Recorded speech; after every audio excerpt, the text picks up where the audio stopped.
Hello, we are a team of 4 undergraduate students from Olin College of Engineering in Needham, Massachusetts, and we spent the past week working on EDF's challenge. As we all know, the state of California suffered from severe power outages during the fall of 2019. In an attempt to minimize the risk of wildfires ignited by power line defaults, electric utilities throughout California have been cutting the power. These events, called Public Safety Power Shutoffs, are impacted nearly 11 million customers just last fall in a total of 7,500 blackouts. There are many costs of PSPS events. Perhaps one of the greatest is the loss of normalcy. PSPS events make daily tasks nearly impossible, such as refrigerating food or working or studying after dark. Electricity is an essential part of life. Power shutoffs force communities into paralysis, and this translates into huge economic costs for both residents and the utility. On top of that, most PSPS events are announced only 2 hours in advance. Many residents found that on such short notice, there was just not enough time or resources to prepare for hours or in some cases days in the dark. In response to PSPS events, residents have been investing in personal backup power sources.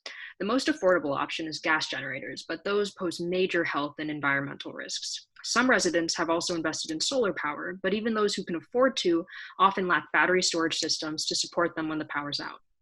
In an attempt to better support residents during PSPS events, electric utilities have been setting up temporary community resource centers equipped with bathrooms, bottled water, electrical device charging, and sometimes even air conditioning.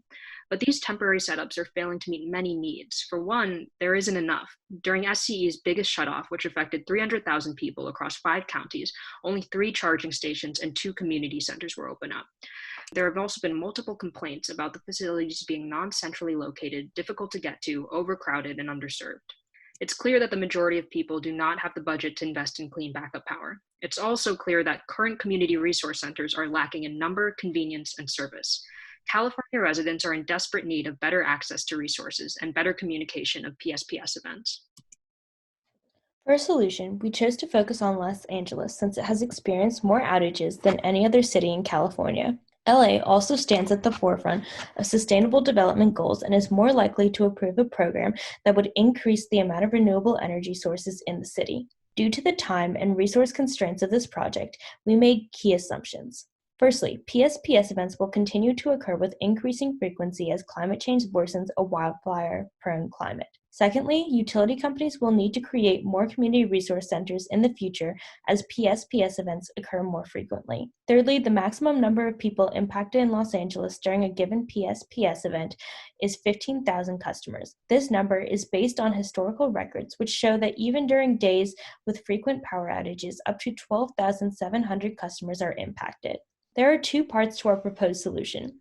The first part involves converting public schools into established community resource centers that residents can utilize during PSPS events.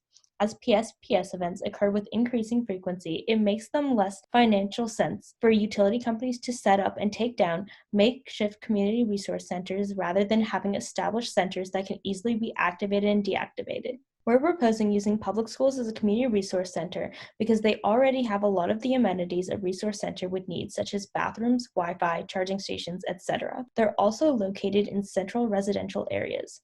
Many schools took advantage of Prop 39, which provided funding for energy efficiency projects in public schools, so many already have solar installations. Each school turned CRC would provide the amenities listed and be able to accommodate 200 to 500 people at a time, depending on the size of the school and outage. We've located 40 public schools that are suitably located to be used as CRCs. Any resident in LA would be within 5 miles of them. Given our assumption about the max number of people impacted by one power outage, we believe 40 CRCs is adequate. To make these schools suitable for use, they need to be retrofitted with solar panels and battery storage units, so electricity can be used when the school is disconnected from the grid. The second part of our solution focuses on the lack of communication with the public, which can cause fear, uncertainty, and disorganization. In order to improve this, communication carriers and local legislation need to take on certain roles. The utility company should provide the resource map when they notify the public that they might be at risk of losing power. Working with communication carriers, they should utilize all possible channels of communication in order to notify the public of a PSPS event. Legislation should set up community resource centers and communication carriers by ensuring schools are prepared for PSPS events and ensuring customers have adequate time to prepare for these events. This can be done in several ways, such as notifying communication carriers at least 24 hours in advance of a PSPS event if possible, by providing them with meter and circuit IDs that will be de-energized, ensuring communication resiliency and making online information more accessible, and establishing a minimum amount of time with which utility companies notify schools and the public about PSPS events, ideally 24 hours in advance. Let's get into how our solution is financially feasible. To make things easier to follow, the parties involved are color-coded for the next few slides: residents, CRCs, utility companies, and the state of California. The costs are partly split by costs of PSPS events that we are trying to address with our solution and costs of our own solution. Firstly, the residents' needs are addressed by our solution, CRCs and public communication. Secondly, the creation of CRCs and public communication is paid for by the utility company. Thirdly, PSPS events are incredibly expensive for utility companies, and usually the state of California is the one to bail them out. In this case, the utility company also has to pay for CRCs and communication, which is subsidized by state tax incentives. Lastly, the state pays for damages related to PSPS events and enables tax subsidies, all of which come from taxpayers and federal funding. To go in depth about the bulk of the cost, retrofitting 40 public schools with solar and battery storage, only 13 out of the 40 schools we researched didn't have solar panels or plans to install them. All 40 schools need battery storage, and all of them need installation with inverters and controllers. Assuming one school needs 2,000 kilowatt hours per day of electricity, and a third of it is used at night, we need enough solar panels to generate that electricity and enough battery storage to have the 1/3 stored for the night. All of the costs related to solar panels, battery storage, and installation is subsidized by solar rebates, SGIP specifically. Through that, it'll cost the utility company $9,400,000 to retrofit 40 schools, and an additional $10,000 for the development of the resource map.